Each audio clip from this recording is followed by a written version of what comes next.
कभी सोचा है कि एक जबरदस्त लीडर और एक ठीक-ठाक मैनेजर में असल फर्क क्या होता है? मशहूर लेखक जॉन सी मैक्सवेल कहते हैं कि एक लीडर की सबसे बड़ी चुनौती और सबसे बड़ी जिम्मेदारी है दूसरे लीडर्स को तैयार करना। देखिए, ये सिर्फ एक अच्छी बात नहीं है, ये किसी भी टीम की कामयाबी का कह सकते हैं सीक्रेट है। तो चलिए आज इसी पावरफुल आइडिया की गहराई में चलते हैं। एक बड़ा मजेदार किस्सा है कैसे एक देश की पूरी वर्कफोर्स यानी काम करने वाले लोग कम होते होते सिर्फ 2 लोगों पर आ गई और आखिर में उनमें से भी एक कहता है, यार सब कुछ खुद करते करते मैं थक गया हूं। अब सुनने में तो ये एक जोक लगता है ना? लेकिन ये उस अकेलेपन और थकावट की एकदम सच्ची तस्वीर है जो आज बहुत सारे लीडर्स महसूस करते हैं। तो सबसे पहले सबसे बड़े मुद्दे की बात करते हैं, अकेले लीडर का बोझ। आइए समझते हैं कि सब कुछ अपने ही कंधों पर उठाने की ये कोशिश आखिर में एक हारी हुई बाजी क्यों साबित होती है। जरा इस चार्ट को देखिए, इसे हम मोजेस प्रॉब्लम कह सकते हैं। सोचिए, हर छोटी बड़ी जिम्मेदारी मतलब खेतीबाड़ी से लेकर लोगों की शिकायतें सुनने तक सब कुछ सिर्फ एक ही लीडर के पास है, तो क्या होगा? नतीजा ये होता है कि सारा काम एक ही जगह आकर अटक जाता है, जिसे हम बॉटलनेक कहते हैं। इससे सिर्फ लीडर ही नहीं थकता बल्कि टीम के लोगों की जरूरतें भी अधूरी रह जाती हैं। और यहीं पर लीडरशिप का सबसे बड़ा और कड़वा सच सामने आता है। एक लीडर उतना ही ऊपर जा सकता है जितनी उसकी टीम में काबिलियत होती है। सीधे शब्दों में कहें तो एक लीडर के सबसे करीबी लोग ही ये तय करते हैं कि वो कितनी ऊंची उड़ान भरेगा। तो सवाल ये है कि आखिर नए लीडर्स बनाने की जरूरत ही क्या है? इसका जवाब छिपा है मल्टीप्लायर इफेक्ट की शक्ति में, मतलब अपनी ताकत को कई गुना बढ़ाने की कला में। चलिए इसी पर बात करते हैं। इसको ऐसे समझिए, सोचिए टीम का हर सदस्य अपने साथ 2 बाल्टियां लेकर घूम रहा है। एक में है पानी जो किसी भी प्रॉब्लम की आग को बुझा सकता है, और दूसरी में है पेट्रोल जो छोटी सी चिंगारी को भी भड़का सकता है। एक अच्छा लीडर वो होता है जो हमेशा पानी वाली बाल्टी लेकर चलता है। वो प्रॉब्लम सॉल्व करता है और टीम के लिए एक संपत्ति यानी एसेट बन जाता है। कभी हंसों को वी बनाकर आसमान में उड़ते देखा है? वो ऐसा स्टाइल के लिए नहीं करते, इसके पीछे एक बहुत बड़ा साइंस है। एक साथ उड़ने से उनकी ताकत बढ़ जाती है। हर हंस को अपने आगे वाले से मदद मिलती है, जिससे वो अकेले की तुलना में कहीं ज्यादा दूर तक उड़ पाते हैं। टीम वर्क का इससे बेहतर उदाहरण शायद ही कोई हो।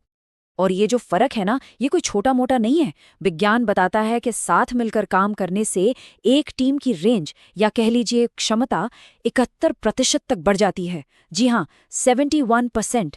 ये नंबर खुद बताता है कि एक अच्छी टीम क्या कुछ हासिल कर सकती है। अमेरिका के पूर्व राष्ट्रपति जॉन एफ कैनेडी ने एक बहुत कमाल की बात कही थी, आगे बढ़ने का सबसे अच्छा तरीका है दूसरों के साथ मिलकर आगे बढ़ना। मतलब साफ है, असली तरक्की एक दूसरे को पीछे छोड़ने में नहीं बल्कि सबका हाथ थामकर साथ चलने में है। तो सवाल ये है कि आखिर ये सब किया कैसे जाए? इसके लिए सिर्फ अच्छी नीयत काफी नहीं है, इसके लिए विकास का एक सही माहौल बनाना पड़ता है। चलिए देखते हैं कि अपनी टीम को एक लीडरशिप फैक्ट्री में कैसे बदला जा सकता है। एक सवाल खुद से पूछने वाला है, क्या हम एक थर्मोमीटर हैं या थर्मोस्टेट? सोचिए, थर्मोमीटर क्या करता है? वो सिर्फ बताता है कि कमरे में गर्मी है या ठंडी, वो कुछ बदलता नहीं। लेकिन थर्मोस्टेट वो माहौल को कंट्रोल करता है, वो टेम्परेचर सेट करता है। एक महान लीडर थर्मोस्टेट जैसा होता है। वो सिर्फ हालात पर रिएक्ट नहीं करता बल्कि अपनी टीम के लिए ग्रोथ का सही माहौल बनाता है। ये टेबल 2 बिल्कुल अलग सोच को सामने रखता है। एक तरफ है कंपटीशन वाली सोच, जहां दूसरे दुश्मन लगते हैं और जीत सिर्फ अपनी होती है। लेकिन दूसरी तरफ है सहयोग की सोच, जहां टीम के लोग दोस्त होते हैं और जब जीत होती है तो वो बड़ी होती है और सबकी होती है। इसका एक सबसे अच्छा तरीका है अपनी ही टीम के अंदर से लीडर्स को प्रमोट करना। बिल्कुल वैसे जैसे एक माली अपने ही बगीचे में नए पौधे तैयार करता है। जब अपनी ही टीम के लोगों को आगे बढ़ाया जाता है तो इससे न सिर्फ वफादारी बढ़ती है बल्कि ये भी पक्का हो जाता है कि नए लीडर्स कंपनी के विजन और कल्चर को पहले से ही समझते हैं। लेकिन इन छुपे हुए लीडर्स को पहचाने कैसे? चलिए अब उन गुणों की बात करते हैं जिन पर एक लीडर की नजर होनी चाहिए। तो एक पोटेंशियल लीडर में क्या क्या देखना चाहिए, ये रही एक चेकलिस्ट। सबसे पहले एक पॉजिटिव एटीट्यूड, जो मुश्किल में भी रास्ता खोज ले। सेवा का भाव, जो टीम को खुद से पहले रखे। हमेशा सीखने और बढ़ने की इच्छा। ईमानदारी और वफादारी तो खैर होनी ही चाहिए, साथ ही मुश्किलों से लड़ने का जज्बा, जिसे हम जीवट कहते हैं। और हाँ, सबसे जरूरी, बड़ी तस्वीर देखने की सोच और अनुशासन। ये वो गुण हैं जो किसी भी टीम मेंबर में लीडरशिप का सिग्नल देते हैं। अपनी टीम में लीडर्स को ढूंढना पता है कैसा है? बिल्कुल उस सोने के खोजी की तरह, जो मिट्टी में सोने के छोटे छोटे कण ढूंढता है।